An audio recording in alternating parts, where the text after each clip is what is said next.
প্ৰথমটো আপোনাৰ মাধ্যমত মই ৰাইজক জনাব বিচাৰোঁ যে এই যিটো মৈত্ৰী আঁচনি আছে, এই থানাটো মৈত্ৰী আঁচনিত বনিলে আমাৰ মাননীয় মুখ্যমন্ত্ৰী চাহাবে মৈত্ৰী আঁচনিৰ ভিজনটো কৰিলে। এইটো ভিজনৰ কাৰণে আজি গোটেই অসমৰ থানাটো এটা এটা কৰি আপগ্ৰেড হৈ আছে, নতুন থানা বনি আছে বা আপগ্ৰেড হৈ আছে। থানা ভাল হ'লে, মানুহৰ কাম কৰা জেগা ভাল হ'লে পাব্লিক আহিবলৈ ভাল পায়। আমাৰ কি কাম আছে? আমাৰ মেইন কাম আছে পাব্লিকৰ সেৱা। পাব্লিকৰ সেৱা কৰিবলৈ আমি এটা ভাল জেগা পাইছোঁ। লেটেষ্ট টেকনলজিটো ইয়াত আহিলে, যিটো পুৰাণা থানাৰ বিল্ডিঙত মানে ইমান চাইবাৰ চেলবিলাক বনোৱাটো চান্স কম আছিলে। ইয়াত আৰু এটা নতুন বস্তু আছে যে উইমেন এণ্ড চিলড্ৰেন কৰ্ণাৰ আছে।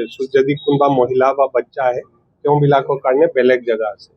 চ' যিমান আজিকালিৰ BPRND মানে bureau of police research and ডেভেলপমেণ্টৰ ষ্টেণ্ডাৰ্ড আছে, তাৰ মতে অসমৰ থানাটো এতিয়া চব আপগ্ৰেড হৈছে, যিমান বাকী আছে আপগ্ৰেড হৈ আছে।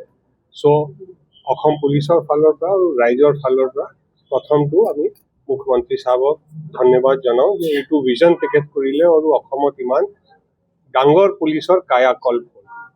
ৰাইজক মোৰ আহ্বান আছে, ৰিকুৱেষ্ট আছে, বিনতি আছে, যি আপুনি বিচাৰে যে পুলিচৰ লগত মিলি আমাক দুটাকে আমাৰ অসমক আৰু অসমৰ ৰাইজক আমাক ছেফ ৰাখিব লাগে, সুৰক্ষিত ৰাখিব লাগে।